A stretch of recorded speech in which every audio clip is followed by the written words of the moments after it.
37, ito yung PAGCOR Charter. Ito ba ang sinasabi mo na regulatory environment na pwede mong ilaban dito sa lumalaganap na o papalaki ng salot na sinasabi ng chairman kanina? Opo, yun po, kaya kung mapapansin nyo, halos tuwing every quarter, nire-revisa po namin yan para po magkaroon nga ng mga adjustments. Pero, Parang hindi ganun po yung nangyayari. Kaya nga lumitaw ngayon. Ang tendency na nga, yung direction is total ban to online games. Kasi nga, mukhang hindi nga nakikita na meron kayong kapasidad na magpatupad ng regulation. Ako, personal, Chairman Al, opo, gusto kong maniwala sana sa'yo. Pero kung naaalala mo, meron tayong naging pag-uusap tungkol sa ating constituents. Siguro 3 taon na nakararaan. Nandun pa ako sa kabilang house. Kung natatandaan mo pa, opo. Yung dalawa pong, walang nangyari, hindi ba? hindi po, kami po yung nakikipag-ugnayan sa inyong tanggapan. Meron na pong dalawang Alam mo, naka-assign sa inyo. Chairman Al, Opo, nandun po ako sa Congress, hindi po opo. ako umalis doon. Hanggang Mm. sa ako'y maging senador. Kinalimutan ko na yung usapan natin. Ah, Kaya ako gusto kong, talagang by nature, gusto kong maniwala sa tao. Talagang dapat ganun, magtiwala tayo sa isa't isa. Pero pagka yung usapan, pinag-usapan, pagkatapos walang mangyayari, kaya parang nagdududa ako na sa bawat sagot mo, totoo kaya ito? Pwede kayang maniwala ako o hindi? Kasi meron akong meron akong karanasan sa iyo eh. ah, Senator. Pasensya ka na kung kailangan Opo, ko opo. sabihin ito sapagkat ito importante lalo na itong tinatalakay natin ngayon. Na naintindihan ko po kayo. Ang totoo po yung ating pinag-usapan ay ipinatutupad pa lang ngayong taong ito. Nagkaroon po ng mga delay sa pagbibili, sa procurement. Pero ang maliwanag po, Senator, Hindi ganun ang sinabi mo sa akin eh. Meron ka sinabing within the next 2 weeks. That was 3 years ago. actually, not this. Malinaw ang aking Opo, memory, Chairman pareho po Alan. tayo. Birthday po yun ng isang kakilala natin nung nagkita tayo. Kaya nga, so meron timeline yun eh. May time frame Opo. yun eh. Hindi yung sasabihin natin. Nagkaroon po kasi ng problema sa procurement. Ako po hihingi ng paumanhin sa inyo sa kadahilan ng kailangan po palang humingi pa ng clearance sa isang ahensya ng gobyerno. So, na-delay po yon. Naalala ko po nagkaroon din tayo ng Hindi follow-up. tayo kasi pwedeng magtiwala na kapag sinabi natin ngayon, hindi pala natin alam na meron palang iba't iba pang mga factors na i-consider. Kagaya ngayon, nag-uusap-usap tayo. Sasabihin mo sa amin na meron tayong framework, meron tayong regulation. Paano, on my own personal basis, paano ako maniniwala na kaya mong ipundar lahat ito?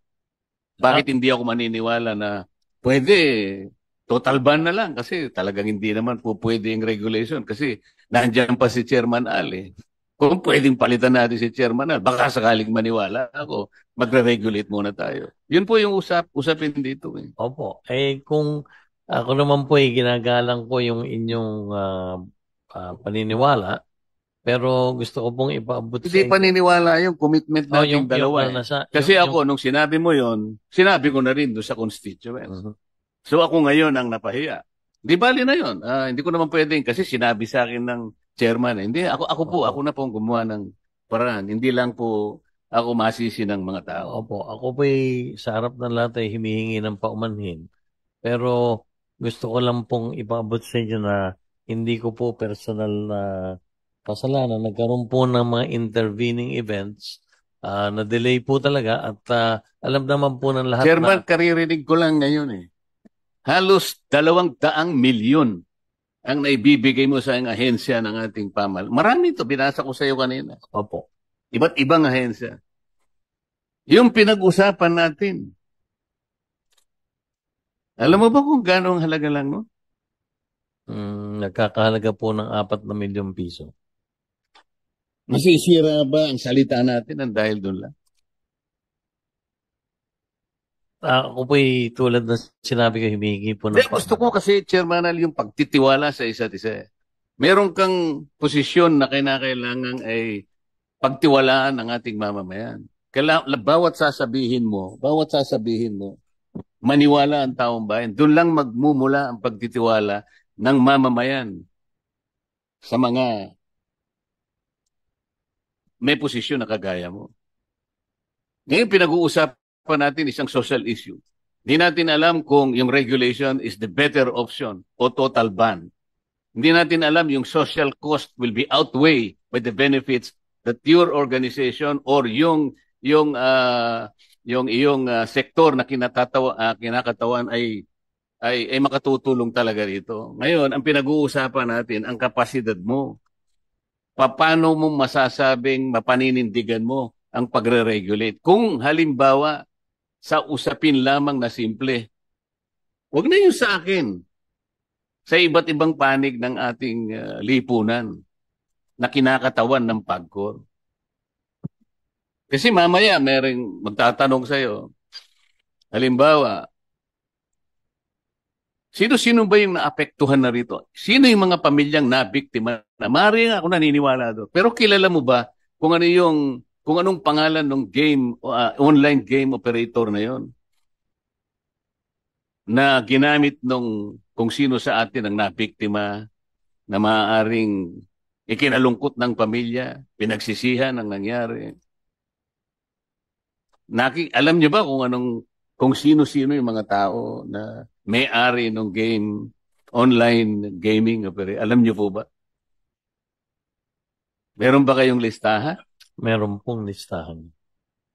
So, nasa legal po siya o Nasa legal po. yan Hindi ko po po kasi alam yung sino po yung iprepresentang with. Hindi ko po kasi kilala po. pero yung kinasangkutan at ano yung ginamit na platform, alam niyo kung sino-sinong may-ari ng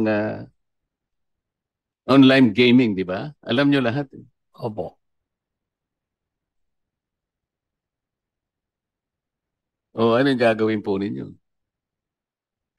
Hindi ko po alam madidinig natin sa hapong ito tungkol dun sa reklamo. Kasi ganito po yun eh. Kailangan mapalitaw po natin na kayo po'y may kakayahan as a regulator. Siguro, wag na yung operator, as a regulator. Dito po nakasalalay kasi ang kapalaran ng napakaraming ahensya. Dito natin pag-uusapan, ando na po yung benefit na nabibigay nyo. Hindi naman po natin maikakaila yun. Kaya lang merong social cost nga po. Ito po yung titimbangin natin. Napakahirap sa panig namin magdesisyon kung wala kaming tiwala sa kakayahan ninyo na i-regulate nga po ito eh. Bilang ako, hindi ko alam kung saan ako boboto ngayon. Kasi kailangan matatag ang paniwala namin. Matatag ang regulator na yan. Baka sakaling dun muna ako kasi napakaraming natutulungan.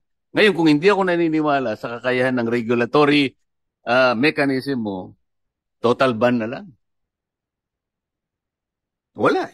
Mamili ka talaga. It may be a very hard choice, pero doon ako pipili. So ngayon, paano ako magdidesisyon kung hindi ako naniniwala? Kinakailangan tayo ngayong magdepende sa BSP sapagkat siya ay may kakayahan na suspindihin ang e-wallet. Ako hindi ko kilala po kung sino yung mga e-wallets na. But I think they can live up to their own eh. Siguro they can sacrifice siguro yung online gaming.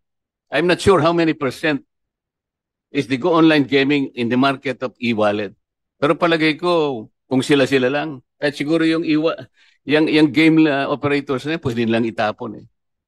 Para sa akin. So, napipilitan tayo ngayon na pumunta sa ibang aspeto sapagkat nagkulang kayo sa regulation. Kasi kaya ko sinasabi kanina, huwag niyong bubugbugin yung isang side na gustong tumulong. So sometimes you are barking on the wrong tree, pero kayo pala yung dapat na magpundar ng regulation. Yun lang po ang gusto ko, Mr. Chairman. Salamat po. Thank you very much, Senator Marcoleta.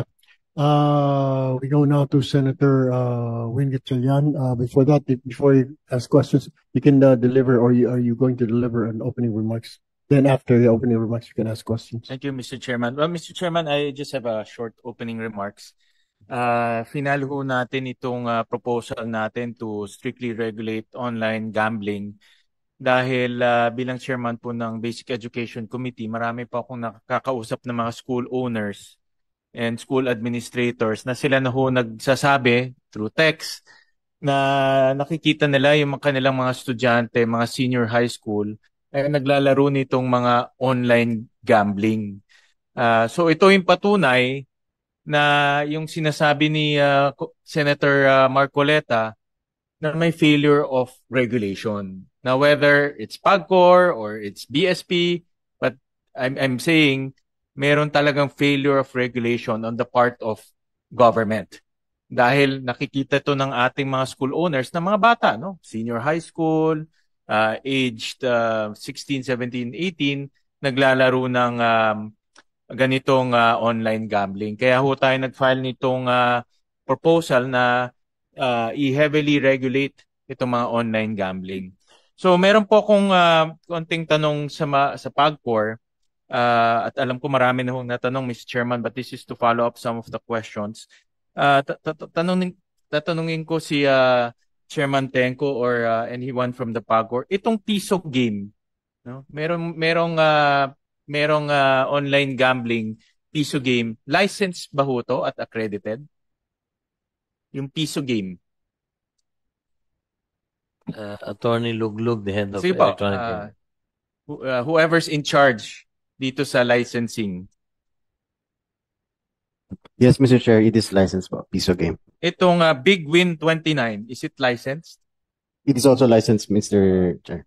May papakita akong screenshot re-record namin just yesterday. Papakita ho. With your permission, Mr. Chairman, Go ahead, papakita lang Senator namin. No? Gatchalian. This is a 2-minute video recording ng piso game.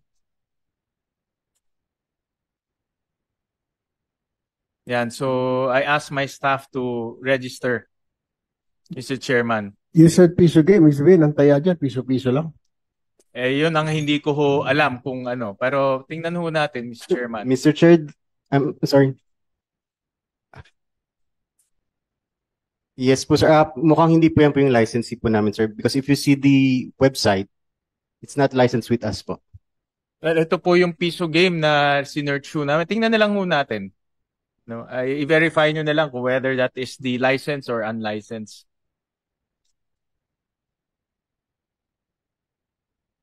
Sandali lang naman ho to.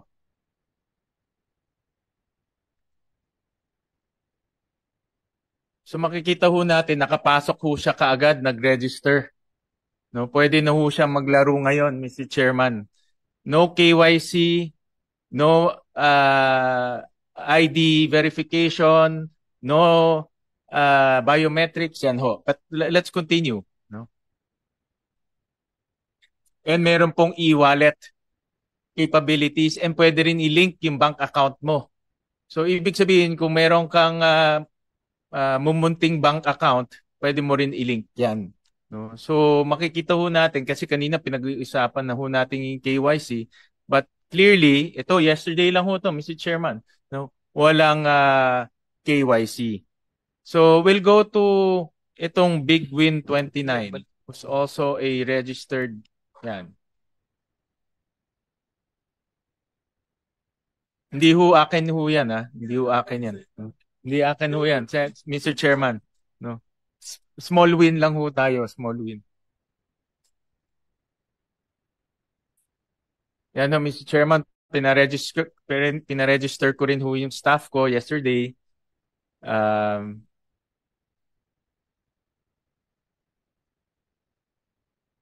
Yan po.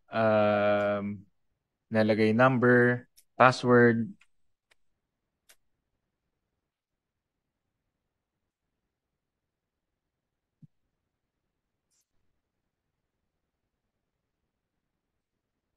Yan po. Yan, may nakasulat na PAGCOR to make, yan, registered. Registered na ho, Attorney Luglug. Pwede ka na maglaro. No? So, nasaan yung KYC na sinasabi natin? Kahapon lang ho to. So, naglolokohan ba ho tayo? Nasaan ho yung KYC? Well, Narinig ko kanina pa ulit-ulit, may bagong KYC, may bagong KYC. Nasaan ho yung KYC?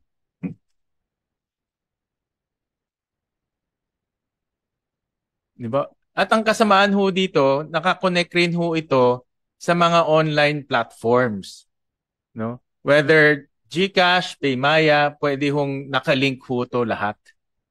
Yun po yung delikado dito. So ang tanong ko, anong nangyari? Yes, Mr. Chair, dun sa first